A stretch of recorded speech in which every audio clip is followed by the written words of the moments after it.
Breaking చూస్తున్నాం. నేడు నెల్లూరు జిల్లాలో సీఎం చంద్రబాబు పర్యటించనున్నారు. కావలి మండలం తుమ్మలపెంటలో ప్రజావేదిక సభకు హాజరు కానున్నారు. మత్స్యకారుల సేవలో నిధులను సీఎం విడుదల చేయనున్నారు.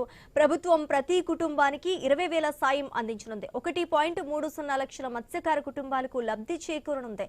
సమావేదికపై మత్స్యకారులతో సీఎం చంద్రబాబు ముఖాముఖి నిర్వహించబోతున్నారు.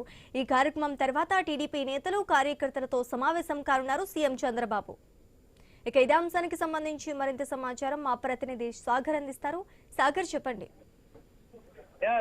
మరి కాసేపట్లోనే రాష్ట్ర ముఖ్యమంత్రి నారా చంద్రబాబు నాయుడు నెల్లూరు జిల్లా కావలి నియోజకవర్గంలోని తుమ్మలపెంట ప్రాంతానికి చేరుకోనున్నారు. అంటే మత్స్యకార సేవలు అనే ఒక కార్యక్రమం ద్వారా అంటే మత్స్యకారులకి ఇది ఒక హాలిడే పీరియడ్, అంటే చేపల వేట నిషేధం ఉన్న సమయం. అంటే 2 నెలల పాటు వీళ్ళు చేపల వేట సాగించారు. ఈ క్రమంలో వాళ్ళ జీవన భృతి కోసం ప్రతి మత్స్యకార కుటుంబానికి 20,000 రూపాయలు ఇచ్చే కార్యక్రమమే ఈ మత్స్యకారుల సేవల కార్యక్రమం. రాష్ట్ర వ్యాప్తంగా కూడా సుమారుగా 1,30,000 కుటుంబాలకు పైన ఈ మత్స్యకార కుటుంబాలు ఉన్నాయి. వారందరికీ కూడా ఒక్కొక్కరికి 20,000 చొప్పున మొత్తం మీద 269 కోట్ల రూపాయలకు పైగా ఈ రోజు వారి ఖాతాల్లో జమ కానున్నాయి.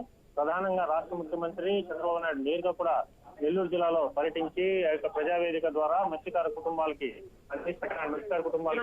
చెక్కులు అందిస్తారు. దీంట్లో భాగంగానే నెల్లూరు జిల్లా వ్యాప్తంగా కూడా సుమారుగా కూడా ఒక 11,000 మందికి పైగా కూడా ఇక్కడ ఉన్నారు. వీళ్ళందరికీ 20 కోట్ల రూపాయలకు పైన నిధులు మంజూరు కానున్నాయి. దీంతో ప్రధానంగా రాష్ట్ర ముఖ్యమంత్రి పర్యటనకు రానున్న సందర్భంలో ఇప్పటికే మత్స్యకార శాఖ మంత్రి అచ్చెన్నాయుడు కావచ్చు, నెల్లూరు జిల్లాకు సంబంధించిన మంత్రి ఆనవ రామనారాయణ, అలాగే మరో మంత్రి పొంగూరు నారాయణ, అలాగే జిల్లా ఇన్ఛార్జి మంత్రి ఫరూక్, వీరంతా కూడా సీఎం వచ్చే ఏర్పాట్లపైన పూర్తి స్థాయిలో అన్ని సిద్ధం చేశారు. స్థానిక ఎమ్మెల్యే కావలి ఎమ్మెల్యే కావ్య కృష్ణారెడ్డి కూడా ఈ యొక్క ముఖ్య ఇష్యూగా తీసుకున్నారు.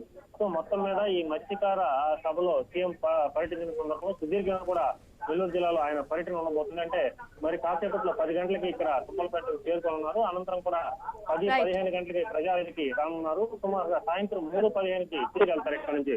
సో మొత్తం మీద ఇక్కడ సుమారుగా 5-6 గంటల పాటు ఇక్కడ పర్యటన కొనసాగనుంది.